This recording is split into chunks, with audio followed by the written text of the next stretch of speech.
I'm not going to Cleveland this year.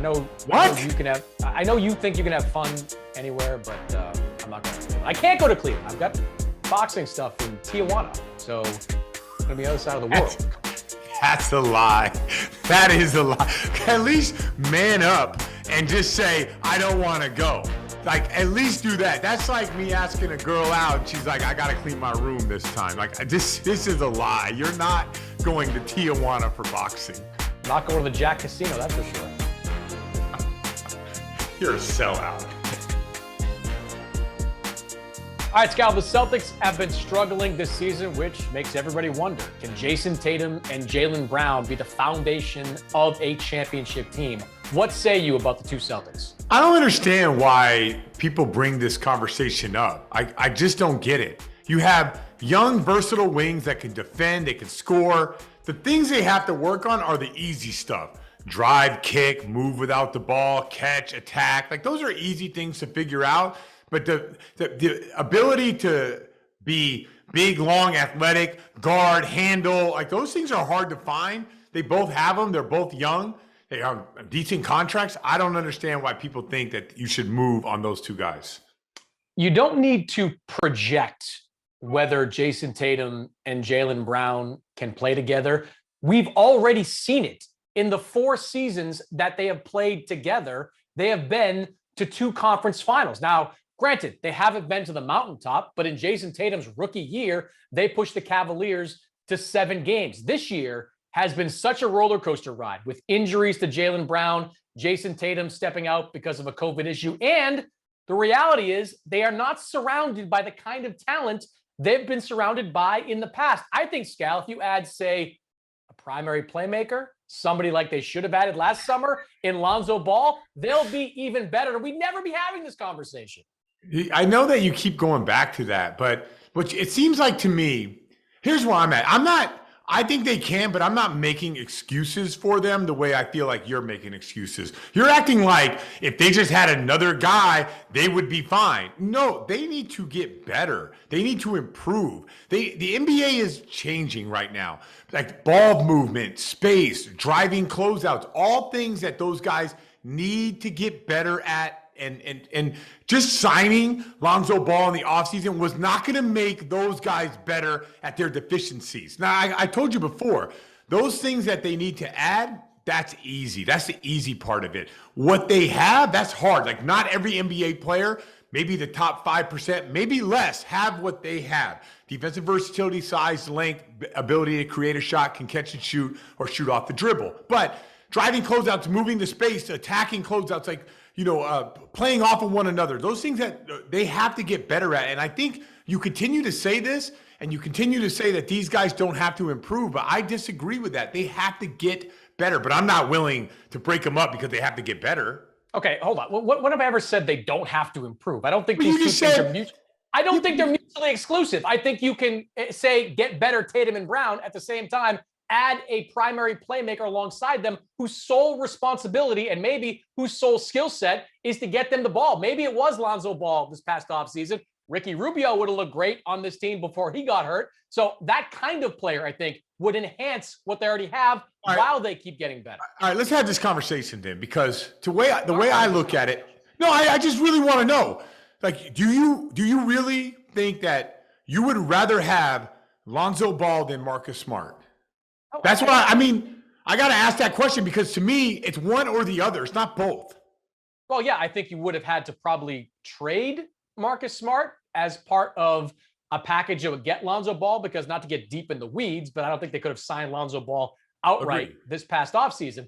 For this team, yes, I would probably prefer Lonzo Ball over Marcus Smart. Remember, while Marcus is elite defensively, Lonzo's pretty good too. And he's adding that playmaking ingredient to your team that you currently don't have. Yeah, but I think you think that because those guys don't have someone to throw them the ball, that's the reason why they're not good. Like, I just don't believe that. I believe, while I love Marcus Smart's game, primary playmaking is not his strength. I think shooting, you're right. I think he'll be fine. Defense, obviously great. But as much as he's trying to evolve as a playmaker, that's just not who he is. And I wanted somebody on that team who brought that to the table, because I believed and still believe it would enhance the play of Brown and Tatum. You are telling me to throw the ball to Jayson Tatum and Jaylen Brown as they stand there and ask for it. You're telling me you need an elite playmaker to do that? I've already told you, these guys aren't good off the ball. They don't move the space. They don't attack off the catch. They don't use each other. So they don't need a playmaker. Like, I think they need to get better at that. But I don't think Lonzo Ball pulling up with him and his big baller brand and his dad and everything all of a sudden is going to make Tatum and Jaylen Brown move better. They need to commit to moving better. You're ignoring evidence. Like, the evidence. What is the evidence? There. It's in Chicago, where Lonzo Ball's having a terrific season, and he's been impactful on that Bulls team, which, as we record this, is sitting there at the top of the Eastern Conference. Yeah, but you're like, because DeMar DeRozan comes down and he goes ISO on his own, Zach LaVine, but Lonzo Ball, like, what plays is he making there? Like, and by the way, the Celtics, and I think you would say it's all Marcus Smart's fault, right? But the Celtics are 28th in fast break points.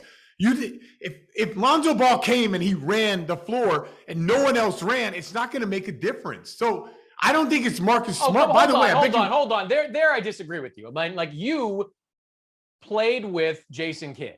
Like, sure. You know what a point guard can do to completely change the dynamic of a team. I don't have on the top of my head the Nets numbers before Jason Kidd got there, but I'm guessing he enhanced their fast break game.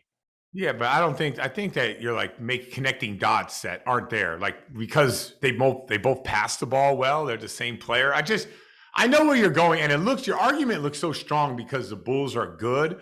Wait till the playoffs. I would love to see the Celtics play them, and everyone's gonna be like, Bulls. I'd love to see Marcus Smart go against Lonzo Ball in the playoffs. And they are the best players on the team. They are responsible. They are the pillars. They are the ones that are going to take the Celtics to another level. Whether it's Smart or Ball or whatever, it first starts with Tatum and Brown improving. But I don't want to break them up. See, let's end right there where we agree. Okay. We will disagree on the Lonzo Ball Smart forever. All right, Scal, Damian Lillard is out for the foreseeable future with this nagging abdominal injury. How should the Blazers respond to a long-term injury to Lillard? I've been saying this since last summer. Me and you chilling in Vegas by the pool. Why are they not trading Damian Lillard? Hurt, not hurt, all NBA, not all NBA. It doesn't matter. If you're going to end up rebuilding, you can't have $52 million and $55 million on your books. If you go and look at Oklahoma City or even the Celtics back when they were doing this rebuild process, having cap space and cap flexibility allows you to absorb contracts and grab and nab first-round picks. So to me, trade Damian Lillard, and I would trade him to Philadelphia, and I would get a young Ben Simmons, and I would build around this fast, up-tempo team. But I don't understand. I get it. Like, he's great. He makes cool rap songs. He's, like, loyal to Portland. I get all that. But it's time to move on for Damian Lillard and the Portland Trailblazers. Yeah, I worry a little right now about what Lillard's trade value is. He's had a pretty rough season shooting the basketball, and now he's dealing with an injury that has bothered him all season long and is now necessitating surgery. So I might wait, at least until the offseason to see Lillard get healthy and maybe try to reset what you're doing in terms of trade talks. But in the meantime, I probably would begin the tear down process of this team. I don't think you need to see any more from the Lillard-McCollum backcourt to make you believe that it's probably not going to get you to a championship level. I understand, trading for Norman Powell, signing Norman Powell to that contract, but if there's a marketplace for him, maybe you've on from him too. Yusuf Nurkic, is he part of your long-term plans? If not, there's certainly a market for him that might get you back some draft capital in return. So I wouldn't focus right now on moving Damian Lillard, and I'm sure the Blazers right now are not focused on that. But everybody else, I would put them all in play and start the process of breaking this apart to rebuild it in a different way.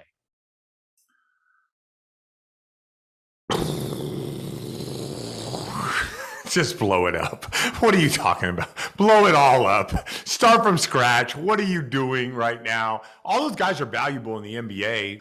Blow it up. start over. The people of Portland, they'll be fine. They'll be fine with it.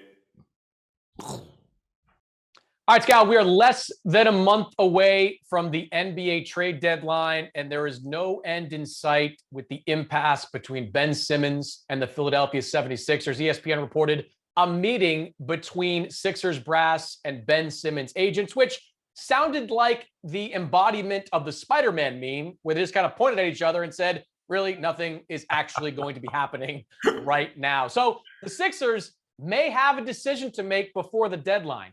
Trade Ben Simmons for the best available offer, or hold on to him in hopes of trading him next offseason. What is the right move for Philadelphia?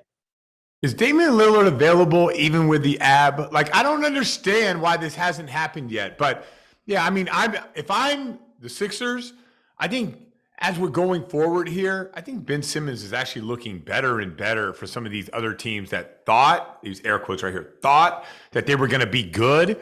Like, bring in the 6'10" guy who can push the ball and defend. I get it. Like, he doesn't want to take free throws, doesn't want the ball in the fourth quarter. But I'll, like, work on that. And that might be better than what I have. Remember, Ben Simmons, everyone remembers that he passed up on a layup. The guy does guard, and he does push the ball. So if you want to play fast, so there's a lot of opportunities out there. I think Daryl Morey played this perfectly, and I heard that they're actually asking for more now than they did 2 months ago and even 3 months ago, which means that Daryl Morey is kind of seeing the same thing that I'm seeing. People are going to be desperate to get a 6'10" guy that they can sort of build around. Yeah, when I talked to executives the last couple of weeks about Ben Simmons, they consistently say there has been no decline in the asking price from the Philadelphia front office. All that being said, if you get to like February 9th and that superstar, like say a Damian Lillard or somebody else, is not on the table, I think you got to pull the trigger on the best available deal. Like, let's say, for example, Scal, that John Collins, Kevin Huerter, and some combination of draft capital is on the table in a deal for Ben Simmons with Atlanta. The Hawks recently made a move. They dealt Cam Reddish away to get really a first-round draft pick back in return. They may be open for business more now for a bigger deal. I might take that if I was Philadelphia. I mean, it's not Scal. It's not dollar for dollar value by any stretch, but the Sixers right now are in a position where if they upgrade that roster a little bit, you can make an argument that they're a front runner to come out of the Eastern Conference. I mean, Embiid is playing at an MVP level. You've got Seth Curry shooting the basketball well. Tyrese Maxey seems to get better by the week and the month, so he's showing great improvement at that point guard slot. If you trade away Ben Simmons, at least for this season and maybe for the future, you're giving away nothing and getting something. Now, the counter argument would be, well, look, you wait to the offseason, your window is long with the 76ers. Joel Embiid is in his 20s. You know, and I know that windows are nonsense. They're hypotheticals that very rarely actually work out the way people expect them to. So if you think you've got a chance to win the Eastern Conference and maybe win a championship this season, I think you've got to go all in and make a deal that might not be as palatable as the one you're looking for. Did you really just I like both Collins and Huerter. Of course, I like Huerter. He's a redhead with an edge.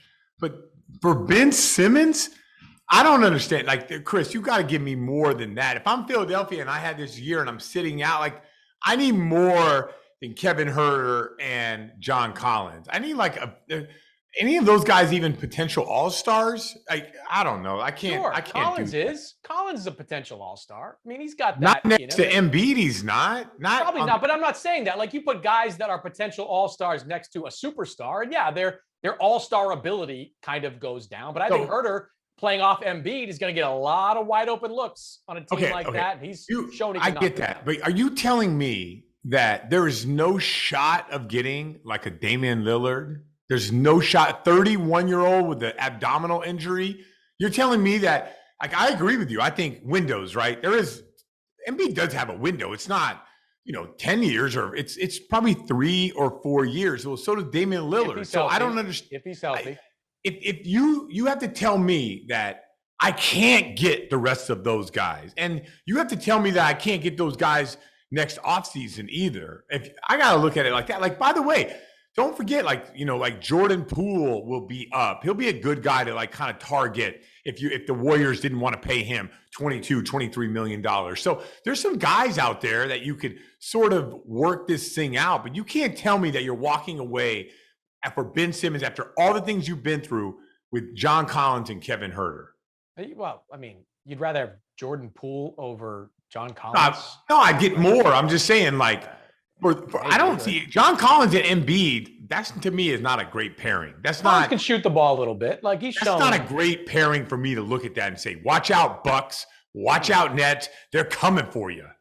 Well, look, I think Collins and Huerter are a very good combination in a deal like that. I think Collins, away from that Atlanta team where he wants to take on a different role, I think he'd be pretty good with that group. I think Huerter would be pretty good with that group. Maybe you can get draft capital back in return in a situation like that allows you to still make a subsequent trade. I mean, what's that phrase, Scal? Like, don't let perfect be the obstacle of good. However that goes, I'm probably butchering it, but that's kind of what I feel about this. Like, you want to wait for Damian Lillard or somebody of that ilk to become available when there's no guarantee that's going to happen. Meanwhile, you're blowing this year, and then you've got an asset in Simmons that will not played in over a year. His value is going to diminish as those contract years dwindle and the time off the floor increases. How does he still get paid and not play? I mean, can I get paid and not do this thing right here with you? I need to get a gig like that. And Maya Jama, like, wow, Ben Simmons is winning life right now. And I'm not going down the Maya Jama rabbit hole. Thank you, Scal.